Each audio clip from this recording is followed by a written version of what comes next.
Chicos, ¿cómo están? Espero que muy bien, tanto tiempo sin conectarnos. ¿Estamos todos?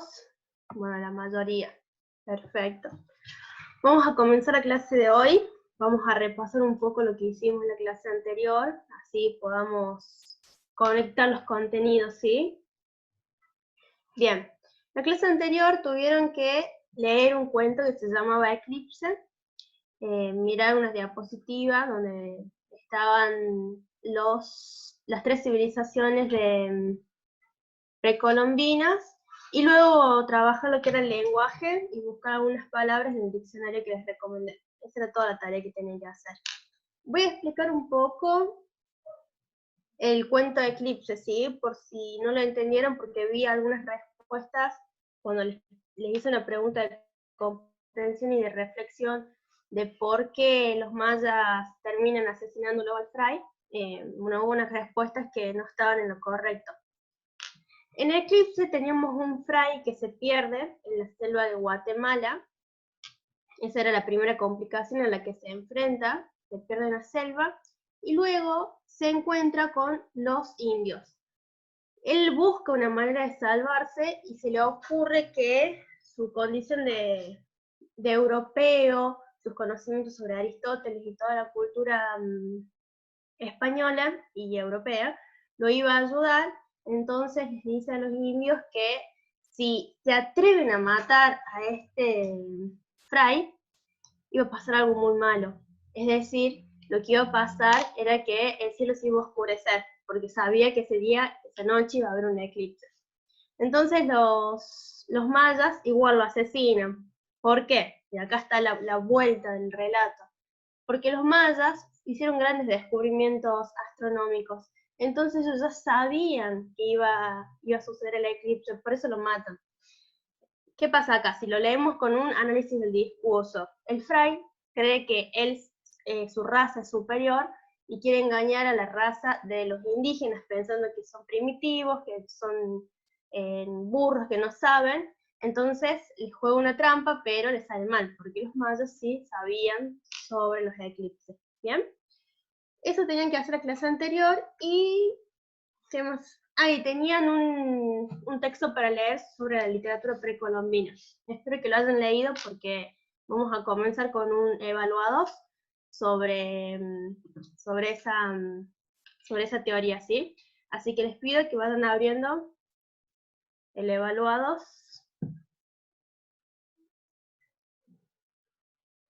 Abran el evaluado y el código es 2028. Si ponen 2028 les va a salir dos cuestionarios, porque para cerrar la clase tenemos el del conquistador. Si ingresan, ven ahí, van a entrar al que dice literatura precolombina. Antes de entrar, antes de que hagan clic, vamos a hacer un repaso sobre qué era la literatura precolombina. ¿Bien? Pre significa antes, precolombina significa antes de la llegada de Colón. Es la literatura que existía en América antes de que esté la conquista española, ¿bien? Los indígenas, los hombres precolombinos, en la literatura trataban de responderse preguntas tales como ¿por qué existimos? ¿Cómo nos fuimos creados? ¿Qué pasa cuando se muere? ¿Qué hay más allá de la muerte? ¿Cómo se crearon las cosas? Muy parecido a lo que son los mitos, ¿bien? Entonces, cuando llegan los conquistadores españoles, lo que tratan de hacer es destruir toda esa literatura, porque ellos eran etnocentristas. ¿Qué significa esta palabra etnocentrista? Significa que creían que su cultura era la única y la superior. Entonces, todas las culturas que no sean la de los españoles, que no sea la cultura europea, eran culturas que no tenían nada para aportar. Por eso las destruyeron, ¿bien?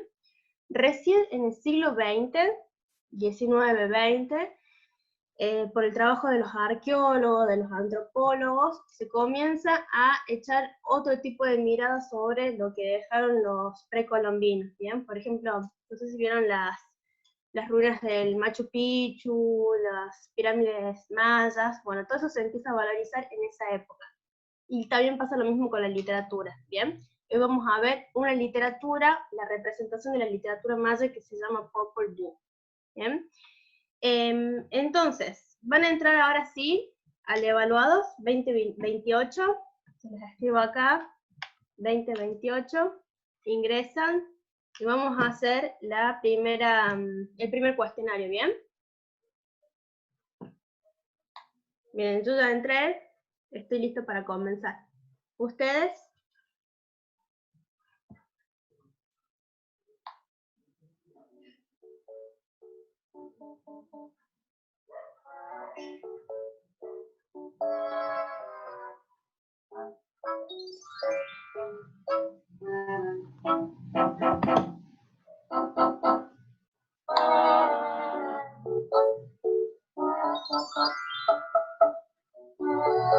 Tienen que entrar a que dice literatura precolombina.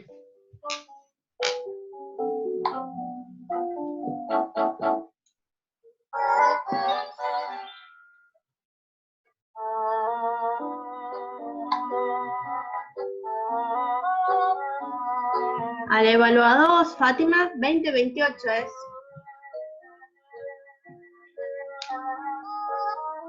¿Los demás pudieron entrar?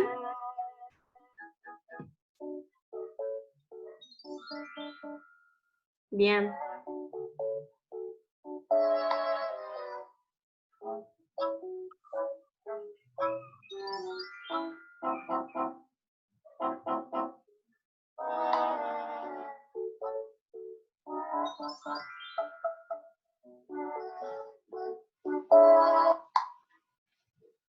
¿Terminaron? Yo ya terminé. Me saqué un 100%. Terminaron así, se me queda en blanco. Por ahí suele suceder eso. Bueno, guarden el código y después lo hacen bien, pero es una forma de recuperar contenidos previos en cuanto a la clase anterior. Ahora sí, vamos a comenzar con el tema de hoy, que se trata del Popol Vuh. El Popol Vuh, ya les voy a mostrar la presentación, es como la gran Biblia maya, la Biblia que explica la creación del hombre, cómo se creó el mundo, los primeros hombres que habitaron el mundo según los mayas, cómo se fue extendiendo el linaje, y hay una parte donde hay mitos e historias con dioses, ¿sí? Así que vamos a comenzar, déjenme compartir pantalla.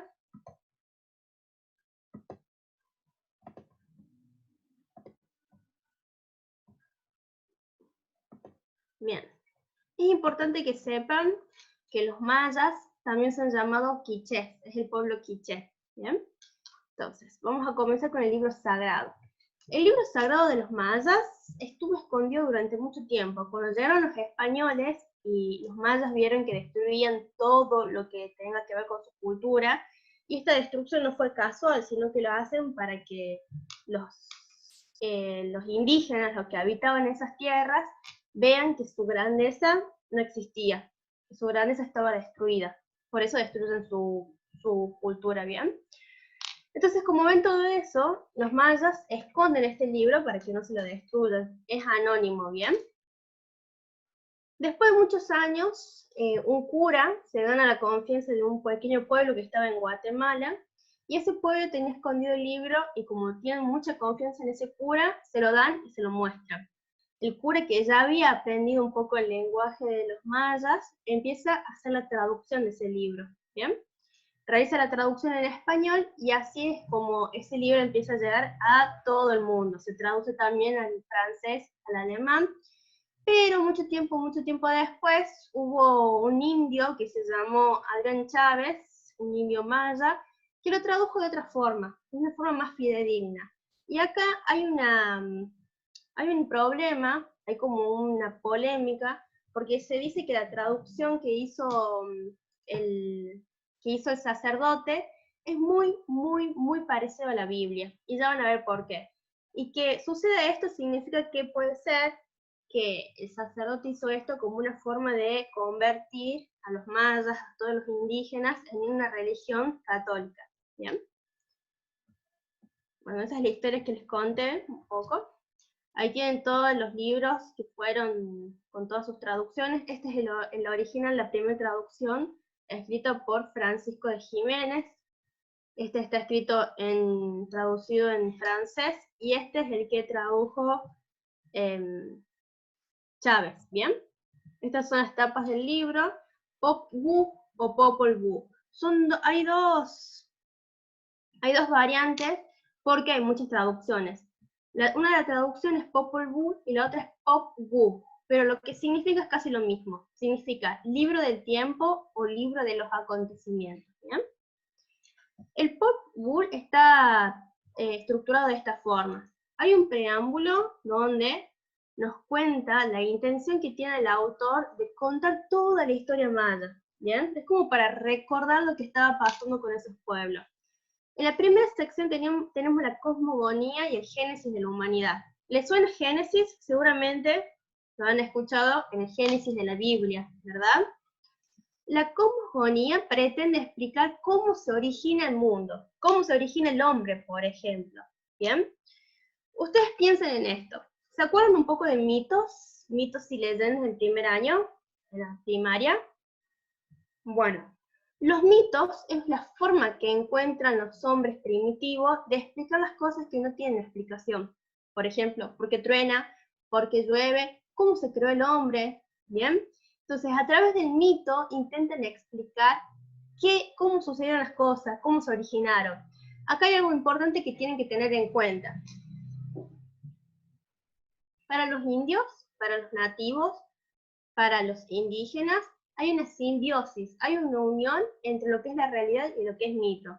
Por ejemplo, nosotros sabemos que puede ser que, por ejemplo, el origen del mundo. El origen del mundo tiene una explicación científica, como la teoría de Darwin, como el Big Bang, y el origen del mundo también tiene una explicación religiosa, la que ustedes conocen por el catolicismo, mayormente toda la Argentina, bien, que nos explica cómo Dios creó el mundo en 7 días.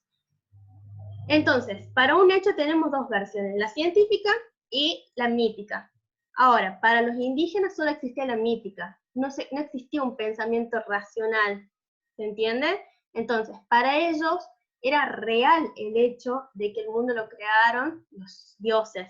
Para ellos era real el hecho de que un pájaro representaba a un dios y que los vigilaba.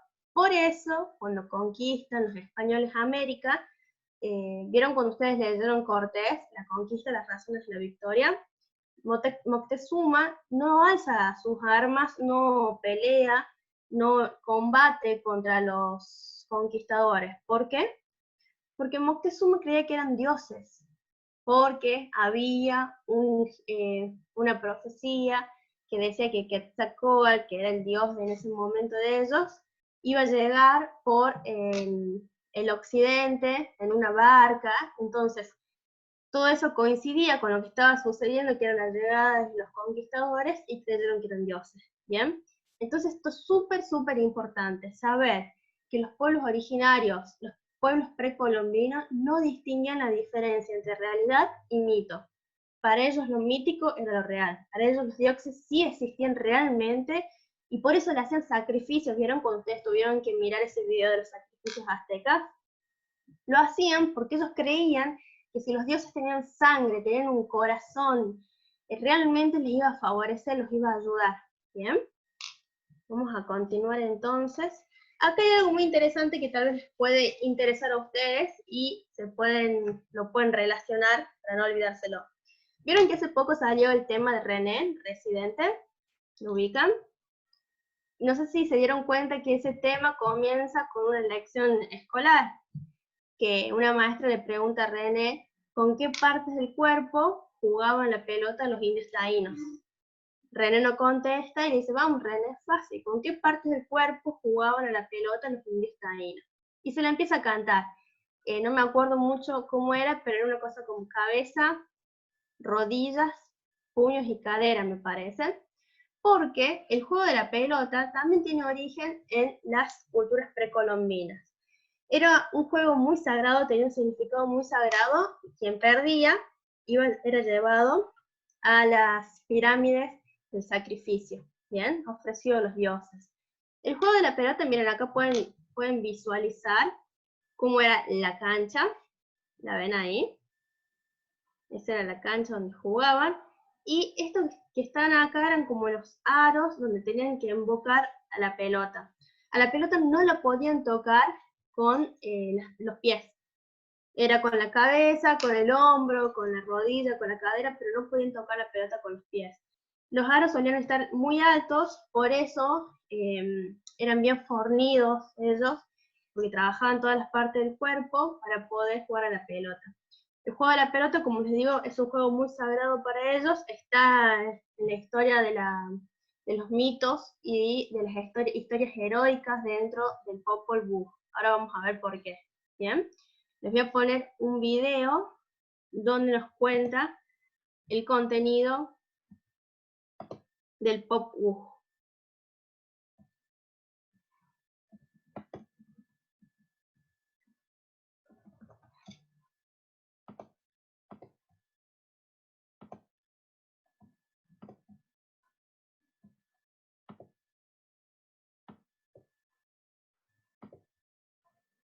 Este es un relato del principio, cuando todo era quietud, silencio y agua. No había luz, tierra, plantas, seres humanos, ni animales. 6 deidades, cubiertas en plumas verdes y azules, descansaban en las aguas primordiales, el creador y el formador, Tebeu y la serpiente emplumada, junto con Ixpiacoc y Xmucamet. Estas deidades ayudaron a Corazón del Cielo, también conocido como Huracán, a crear la tierra. La esencia de sus espíritus y sus poderes milagrosos dieron a la tierra su energía creativa. Ahora, la tierra tenía un corazón, y ellos lo llamaron Corazón de la Tierra. Para separar al cielo de la tierra, sembraron una ceiba, dando espacio para toda clase de vida. Las raíces penetraron profundamente en los 9 niveles del inframundo maya. El tronco quedó en la superficie de la tierra y las ramas alcanzaron los 13 niveles del supramundo maya. Más tarde, se crearon las plantas para que vivieran en la tierra. Y luego, se crearon los animales. Pero los animales no hablaban, ni podían llevar a cabo actos de adoración. Así que las deidades decidieron crear seres humanos hechos de lodo.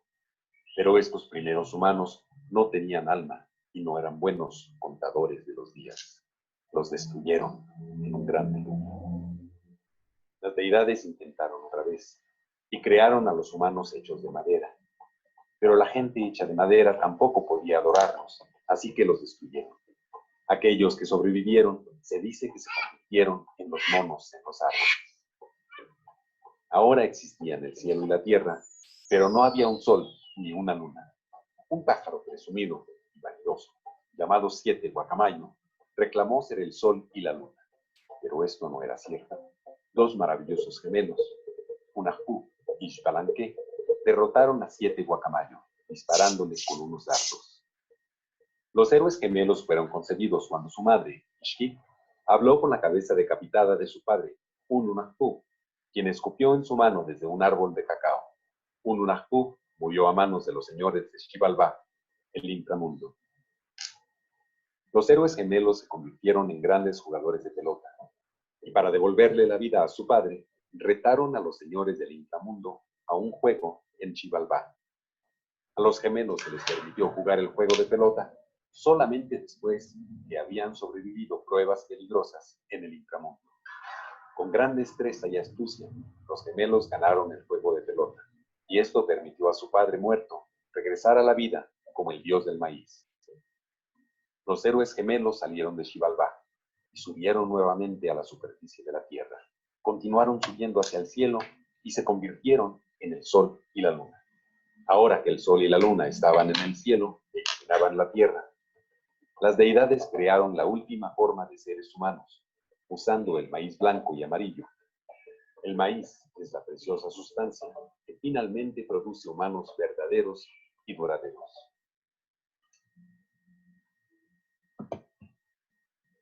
Este es un relato del principio, cuando todo era quietud, silencio.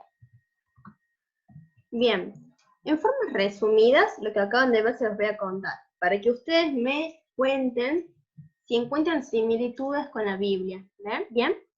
En un principio todo era quietud, todo era agua. Había 6 dioses, y esos 6 dioses necesitan crear a alguien que los adore, a alguien que pueda contar los días. Ya vamos a ir ahí por qué contar los días. Entonces comienzan a pensar y lo primero que crean son los animales y las plantas. Los animales no se pueden comunicar verbalmente como nosotros. Entonces deciden crear otra cosa, porque lo que ellos necesitaban era que alguien los adore, que alguien cuente sus historias, ¿bien?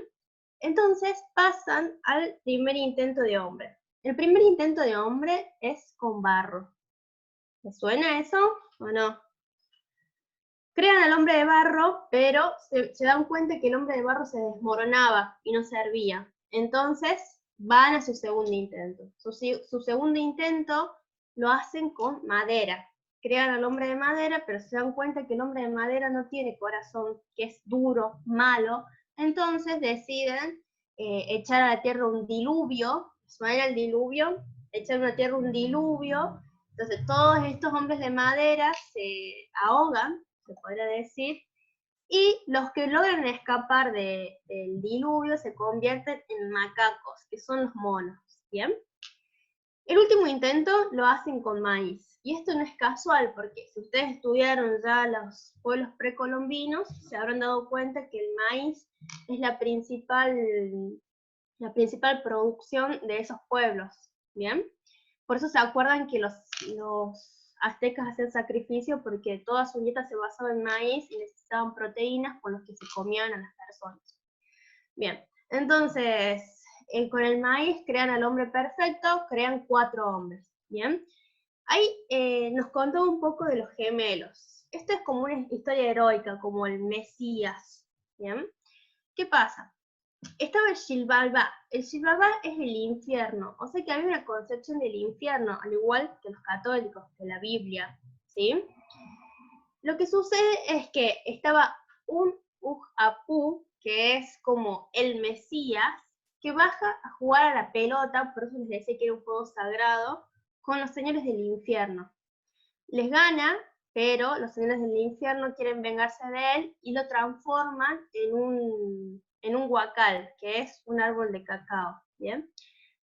Un día pasa por ahí una princesa, lo ve al árbol, y el árbol le escupe, y de la saliva, le escupe en la mano, y de la saliva sale su simiente, como su esperma, entonces así queda embarazada la princesa. ¿Les suena eso también? Piensen. Queda embarazada la princesa y nacen los gemelos que salvan el mundo, salvan a su padre y derrotan a los señores del infierno, a los malos, a los demonios. Piensen si les suena o no. ¿Por qué les digo esto? Ustedes sabrán que la historia siempre la cuentan los que vencieron, nunca la cuentan los vencidos. Entonces hay como un análisis para saber si lo que nos contaron, como literatura precolombina, como algo propio de lo precolombino, realmente es precolombino o fue una invención de los españoles para tratar de encontrar como una similitud entre las dos culturas y tratar de apacar esas rivalidades que había. ¿Bien? Piensen en eso. ¿Qué tienen que...? Ah, bien. Miren, con ese del video van a tener unas actividades. Ahora les muestro cuáles son. Estas actividades tienen en Word. Son 5 preguntas. La primera es, ¿cuántos dioses había al comienzo y qué se propusieron hacer? La número 2, ¿primero se creó al hombre o a las plantas y animales? ¿Por qué deciden crear el hombre? Recuerden lo que les dije, ellos necesitaban que alguien hable para que les hagan ofrenda, los adulen, para que cuenten sus historias. La 3. ¿Qué elementos de la naturaleza se utilizaron para formar el cuerpo de los primeros hombres? 4. ¿Por qué los dioses necesitaban que los hombres sean buenos contadores de los días? Esa es de reflexión. Y la 5. ¿Cómo se origina el sol y la luna? Que es con esta historia de los gemelos, ¿sí? Y acá importante, para el próximo jueves tienen que leer hasta el capítulo 20 del Conquistador. Hoy tenían que leer hasta el capítulo 10, ¿bien? En cuanto al Conquistador, eso representa la cultura azteca. Nosotros vemos que el Popol Vuh representa la cultura maya y las otras dos civilizaciones que nos quedan son los incas y los aztecas. Con los aztecas vamos a trabajar este libro, ¿sí? Si bien el autor del libro es contemporáneo, Federico Andajasi, cuenta la historia de Quetzal que está dentro de la cultura azteca y cómo él se propone descubrir otro mundo. Es al revés de lo que ya conocemos. En lugar de que los españoles conquisten América, él trata de conquistar España. Así que bueno, pueden ver eso. A ver, voy a dejar de compartir.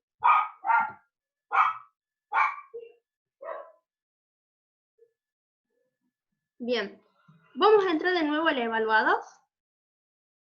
Así hacemos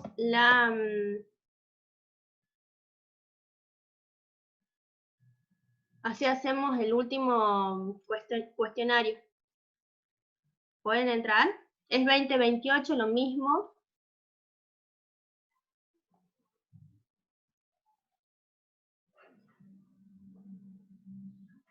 Sale como el conquistador, ¿lo ven? Ingresan ahí. La idea es que sí, porque hasta hoy tenían tiempo de leer. Bueno, lo puedes hacer a la tarde, pero hasta hoy tenían que leer del capítulo 0 al capítulo 10. ¿Bien? Los voy a dejar para que lo hagan ahora en sus casas, pero está habilitado hasta hoy el cuestionario, porque hasta hoy era la fecha de lectura, ¿bien? La próxima clase vamos a trabajar con lo que es la revalorización de la cultura precolombina.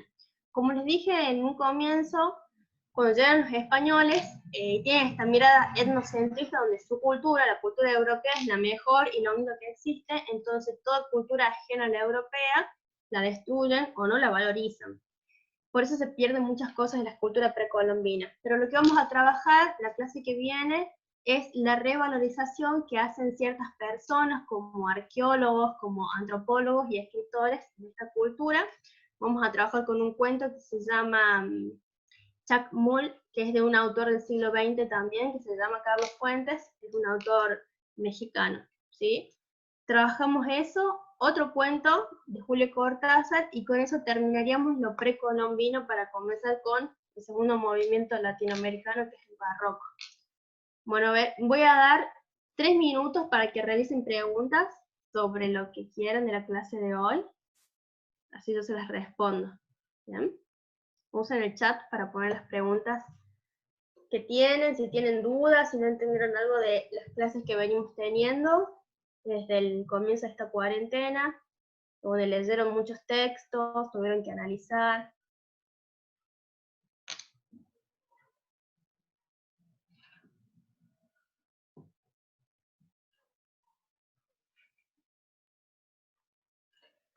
¿Qué dije en los primeros 5 minutos?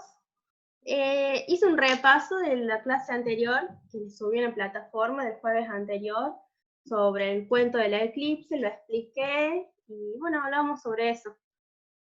Las actividades para hoy solo es el evaluado, no todo más. También tienen las 5 preguntas respecto al video que tuvieron que ver, que está el link en el archivo Word que les subí en la plataforma.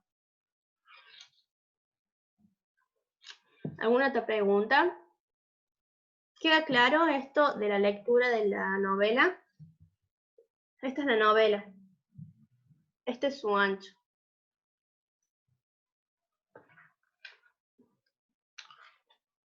Tiene 280 páginas, ¿bien? Ustedes hasta hoy tienen que leer del capítulo 0 al 10, que eran 50 páginas aproximadamente, y para el jueves que viene tienen que leer del capítulo 10 al 20, que son 50 páginas más, ¿sí? Así ya vamos avanzando. Ya hice el evaluado, perfecto, Juana. ¿Alguna otra duda?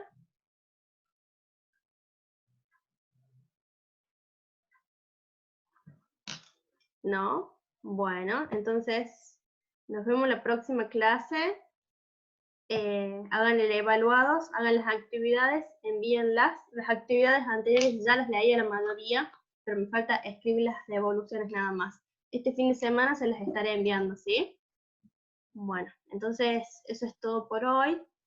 Les mando un beso, los quiero, pórtense bien, disfruten la cuarentena que ya pronto vamos a volver a vernos. Chao, nos vemos.